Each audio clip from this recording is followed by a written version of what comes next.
নমস্কার মিত্ররা, আজকে শুটকি রান্না করার জন্য শুটকিগুলোকে প্রথমে ভালো মতো ধুইয়ে রেখে দেব এবং পেঁয়াজ কুচি রসুন কুচি করে কেটে নেব।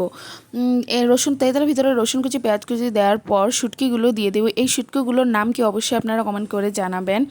হালকা ভাজা হয়ে আসলে এর মধ্যে হলুদ গুঁড়ো, লঙ্কা গুঁড়ো এবং পরিমাণ মতো লবণ দিয়ে দেব। হালকা ভেজে নেওয়া শেষ হয়ে আসলে এর মধ্যে আমরা কাঁঠালের বিচি দিয়ে দেব।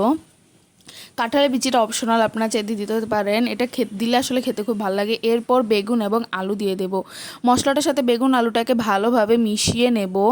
হালকা যখন আলুটা সিদ্ধ হয়ে আসবে তখন এর মধ্যে আমার সুন্দর করে কেটে রাখা কলমি শাকের ডোকাগুলো দিয়ে দেব।